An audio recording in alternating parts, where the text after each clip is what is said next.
Campo Santo presents, in cooperation with Panic Inc.,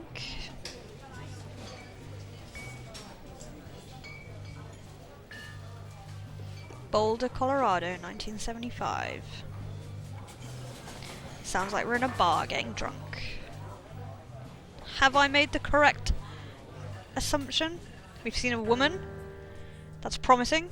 She's about your age, late 20s, laughing with well-dressed professors, grad students from nearby CU Boulder. Oh, we're in a grad bar. You, Henry, are out drinking with your pals. You approach her. You are extremely drunk. You're very pretty, lady. You're pretty. You're pretty, she says coolly. Oh my god, I think we're in. We're in. You are not. You are a future hangover. What? You reply, confused. Someone should buy you a cheeseburger. She flags down a waiter, and 1 week later you are Julia's boyfriend. Wow, we really like smooth mover. Smooth operator.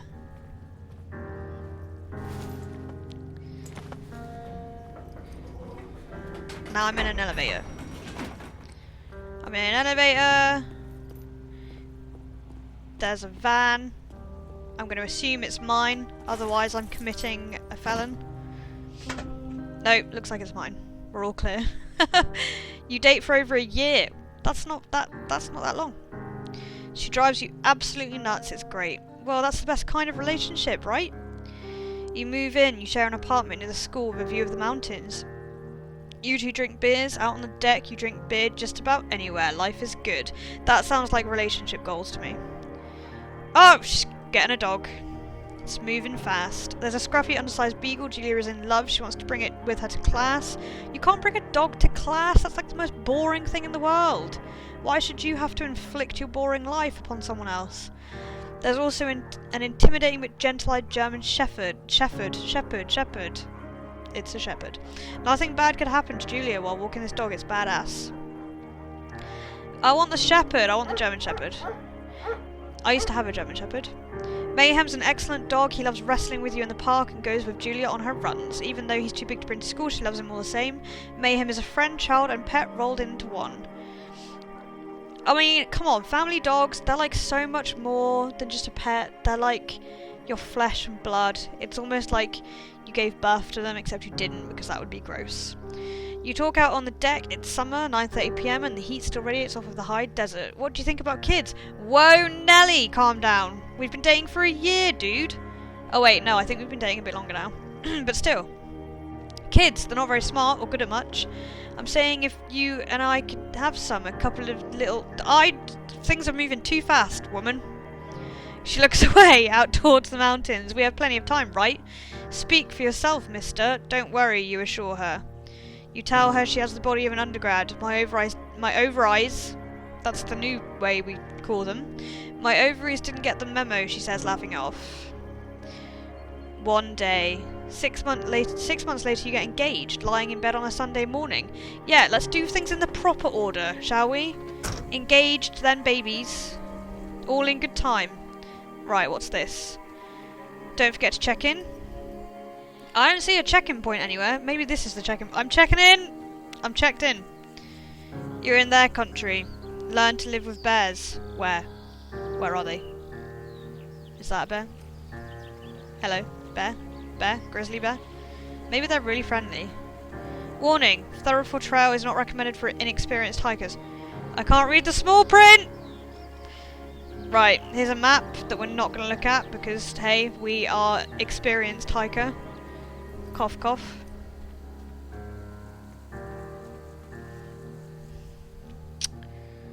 $19.80. It's a Thursday and Julia is 4 hours late. She doesn't call. You're worried and getting angry by the minute. She walks in after you've gone to bed. That's not acceptable, woman.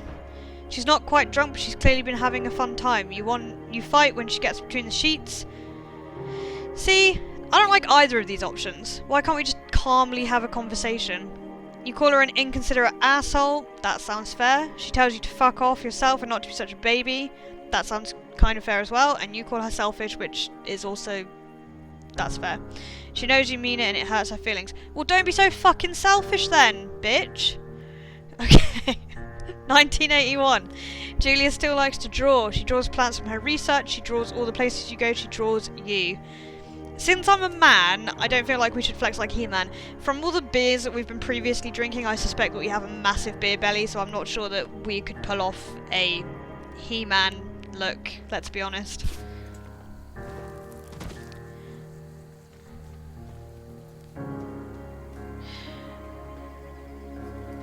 Oh, this is pretty. The sun's setting. Oh, look at this! Look at that! Look at that sun through the trees. It's so beautiful. Okay, on to the task at hand. We could just be like mauled by a bear while we're watching the beautiful sunset. 2 Forks Fire Lookout 8 miles. I think that's where we're going. Hopefully. Oh, goddamn gorgeous sunset. 1982. During the summers, you and Julia enjoy walking Mayhem at night. There's a festival in town. It brings folks from faraway places. One of them tries to mug you with a knife. Mayhem runs away. No! The fucking dog ran away, Julia yells. She gets flustered and has trouble speaking when she is stressed. You confront the attacker. You scare him away successfully, let's hope. You reach into your pocket like you've got a gun and threaten to kill him. You manage to scare all 3 of you. He runs away. Okay, that never works. I'm sorry. Why would I just randomly have a gun in my pocket at a village fair? This guy's clearly a dumbass. Julia asks to take a different path from that day forward. You say okay, you don't want to go that way either. From then on you walk by the river, which isn't a hell of a lot safer. 1984. Plans to have kids get waylaid by work. You can't waylay having kids. There's never a right time to have children, apart from when it's inappropriate because you haven't been together that long. If you feel like you want to have kids, just fucking have kids. You're never going to be able to afford it otherwise. Julia gets offered a job at Yale. Yale is in Connecticut, 2,000 miles away. It's a great job, associate department chair. Whoa, Nelly. She wants to move. You absolutely do not. Convince her not to take the job. Agree if she commutes back and forth. I can't, be one of those, dickish guys that says, no, you can't take the job. Because she'll just take the job anyway and then we'll probably break up. But if I can, compromise and ask her that she just comes back and forth to visit, then that's fair enough. I'm not moving up there. You ask her if she'll commute back and forth. You don't want to move to Connecticut. See, that's called a compromise. That's called working at a relationship. One of you says one thing, one of you says another. You agree on a middle ground. La-di-da, the relationship works. She says that it'll be hard and she'll do it if you won't move. She can't demand that I move because that'd be being a bitch. And I can't demand that she doesn't take the job because that'd be being an asshole. So you have to find common ground. You tell her not to pass it up if it's what she wants. She agrees and she flies back to Boulder 3 times each semester. 1985. Julia is sent home from Yale on paid leave for having an episode. She lost it on a colleague for borrowing books that were important to her research. She didn't remember that she had happily loaned them to him just 2 days prior. She was found crying in the stairwell. You say that maybe you guys should talk to someone about it. After seeing multiple doctors and having many tests, they are worried that Julia might be suffering from early onset dementia. She is 41. You both decide to keep it a secret for now. This is like that film, Still Alice, where she's diagnosed with early onset Alzheimer's. This kind of is following the same pattern. And she was a professor at university in linguistics, I think. And she gets diagnosed with early onset Alzheimer's, and she's in her early 50s, I think, and it's got a 50-50 chance of passing on to her kids, and then I think in a couple of years she's literally lost the plot completely. It's a really sad film, but it's really well done, if you see what I mean. Oh, look at that! Look at that beast! Oh man, that was brief. Mayhem is getting older. Oh no, he's got silver hair down his back and slows down at night. You and Julia walk him to the bar to see your friends and it feels like nothing has changed. She goes back to university. Why are you pretending like there's nothing wrong? There clearly is something wrong. Julia's affliction gets worse. She can't remember things in class. Her research is in shambles and she drives her car to the next town over for no particular reason and has to be brought back by the police. She is devastated. She is sent home on permanent medical leave. I don't know why they didn't do that to begin with. You know what's wrong with her. It's not going to get better. Some days you get the Julia who calls you a dope and your unborn children little idiots. Other days you get a stranger. She pulls you into bed to make love After 5 minutes, she goes into a panic, believing her dad is at the door. You tell her family. They are crushed and begin to make trips to and from their home in Australia to visit her. For a while, your friends come by with little things to brighten the day, but she gets much worse. 1988. You spend your days following Julia around the house. You count the seconds between the 2 weekly visits from Daniel the nurse. He suggests that Julia could live somewhere else, somewhere with 24-hour care, a home. It sits with you for a couple of months. You decide to move her into full-time care. You are determined to take care of her by yourself. This is the only decision that I'm really struggling with. It's a hard one to make. It's nice to believe that you are able to take care of someone by yourself, but eventually the emotional stresses of looking after that person will get to you and you will slip up. I mean, if he's already like counting the seconds between the visits from the nurse, I'm not sure how well he's going to do looking after her on his own. But then, in moving her into a full-time care facility, you're almost admitting your failure as a partner to look after your wife. I don't know, like, you make these vows, you know, like, I'll care for you in sickness and health, blah, blah, blah, blah. And then it almost seems like, is it shameful to give up that easily on somebody that you love? I don't know. It's a difficult choice. I mean, if I've picked the option to take care of her by myself, but I feel like that's only going to last a few months until she gets worse, and then she will need full-time care. But it's almost, you have to think like what your partner would want. They'd probably want to be with you and be with the person they love or with their family for as long as they can. It just depends on what you yourself are willing to sacrifice. Whether you are willing to sacrifice your time and your social life to look after your loved one. It is impossibly hard. The worst is when you get mad at her, like when she tries to cook her own food. You can't do anything without her and she can't do anything without you. When she goes to sleep, you stay up for a few hours drinking on the deck, watching baseball in the summer, college basketball in the winter, drinking then too. You start going out after you put her to bed. The first time you do it, you worry about her getting up and walking around while you're gone. You put a chair in front of the bedroom door. You trust that she sleeps like a rock. I'm going to shut her in. I don't agree with either of these answers, and I don't agree that he should be going out after she's gone to sleep, to be honest. You go to the same bar at the boring end of Pearl Street. It's nice there. Over time, you tell Sheila, the bartender, everything is a huge weight off. You're home and in bed by 1 AM a couple of nights a week. You look forward to those nights. 1989. Oh, shit. You are stopped at a DUI checkpoint. You blow a .10 and you are taken to jail for the night. You consider trying to hide it, but you tell your sister-in-law Susan. Julia's parents take the next plane from Australia. They can't believe the state your house is in. Then they tell you that Julia is coming home to live with them. You don't argue, you say you'll visit soon. A few weeks go by. Summer is coming and you see an ad in the paper for a job. You take it. And I assume, guys, that brings us to our current locale and what we are doing in the middle of the forest. I think he's taken a job at a watch tower. This place here, lookout tower in the middle of the forest somewhere.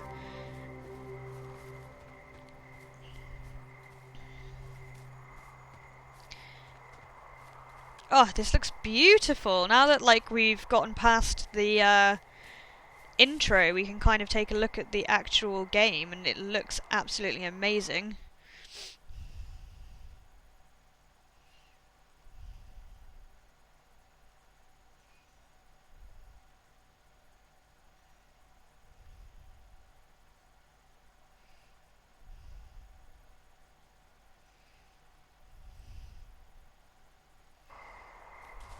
Right.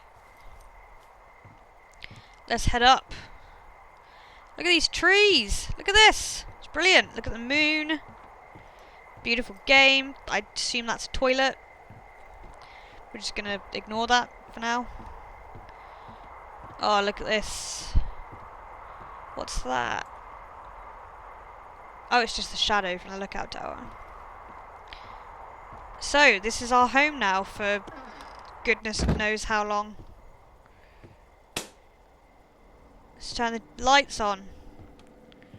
Hello, Two Forks Tower. Cookbook? Awesome. National Guidebook. Someone's talking to me!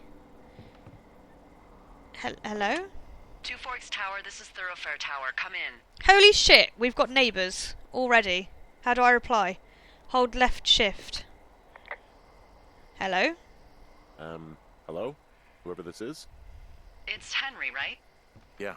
How do you know my name? Delilah. That's creepy. Yeah, that's what the guy said on the phone. Oh god, 2 books? So what's wrong Two with you? books? That'll take me Excuse 2 me? days to read. People take this job to get away from something. Then So what am I what's going to wrong? do? What's wrong with you? That's a great idea. Go ahead. Look, I just Look at the little hiked for 2 days, so I raccoon! don't really follow whatever it is you're doing right now. What the fuck is this? You take a stab at what's wrong with me.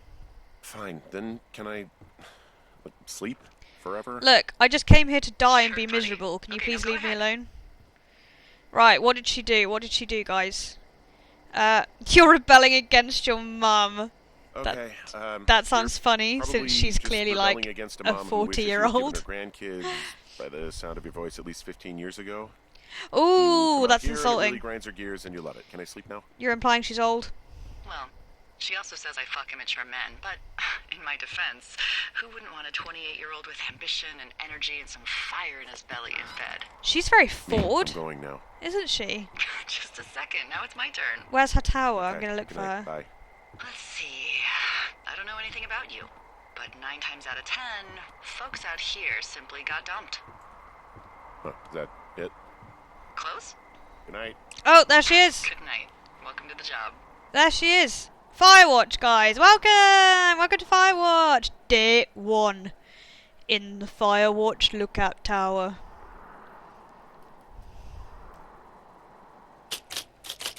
Wow, he's working on his big novel. Morning, Henry. Page Well, 1, done. I guess good afternoon. You probably slept like a rock. Can I Anyway, read it? It there's won't still let a me few read hours it. of daylight Wow, to get I want to read it. I can see you at your desk, so call me when you're ready. Oh, we can read it!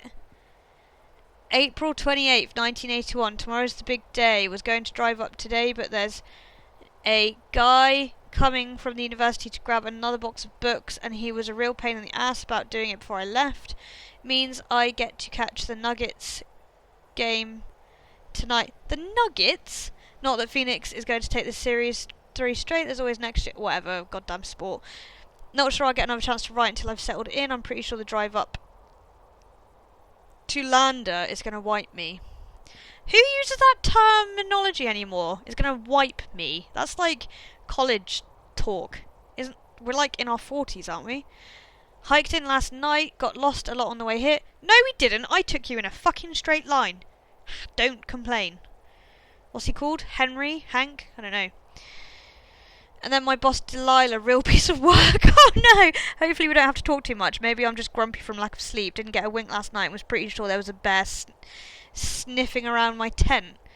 I actually made a good fire last night and flipped through Julia's journal. I still feel weird about having it, but Susan thinks it's a good way to, what's the word she used? Stay connected to the real jewels. But I was sitting there looking at it and I don't know if it's a good idea for me to keep doing that. It didn't feel good, and yeah, like I said, I didn't sleep great after that, but it was probably the bear. Alright, it's late afternoon, I got to check in with the boss. I imagine I won't have a hell of a lot to do. What do you mean? There's gonna be, like, hooligans and stuff. You're gonna have plenty to do, alright? Just 'cause you came here to sit on your ass and fart ass around. Right, let's talk to the boss. Hey, sorry. Guess I slept in. Oh, she's not gonna be happy. You got a relaxing, 14 hours of sleep? Oh, look how Whew. comfy this Yeah, looks. Jesus, I guess it's I wouldn't mind living 6. here. 6:45. Whoops. Don't worry about it. That hike puts everyone out of commission for a day or two. But now that you're up, let me quickly get you acquainted with the There's job. more books. There's a thing in Is the that middle of peanut your butter? room with a No. round map on it. Do you see Yeah, I it? wondered what this was. Okay, yeah, I see it. This is the Osborne Firefinder, invented in 1914 by W.B.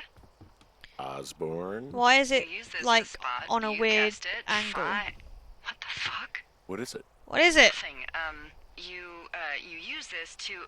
Oh, fuck me! Good God, language. That's a lady. bit Out forward. your west-facing window. Are you seeing what I'm seeing? How do I know where the west-facing window is? Are those fucking fireworks? Oh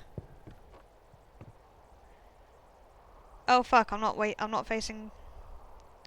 Hang I on. need you to confirm. Do you see them? Yeah, I see them. It's just taking me... I couldn't figure out how to use my Whoa, compass. that's I'm not new to legal, all of right? this, alright? No. You need to get down there right now and stop them. Fire danger is through the fucking roof. No! that really my job? It's not my Your job! is whatever I say it is. Look, the closest ranger is like 2 days away. Go down there and set him straight. No, my job was to, like... Do I write him a ticket? Easy there, Dirty Harry. Well, Get going. You'll probably need a rope to get down the shale between you and the lake, if I remember right. There should be one in Wow. the supply box on the way. The code is 1234. Wow, that's It's safe. actually that for all of them. Smart. smart. Shut up.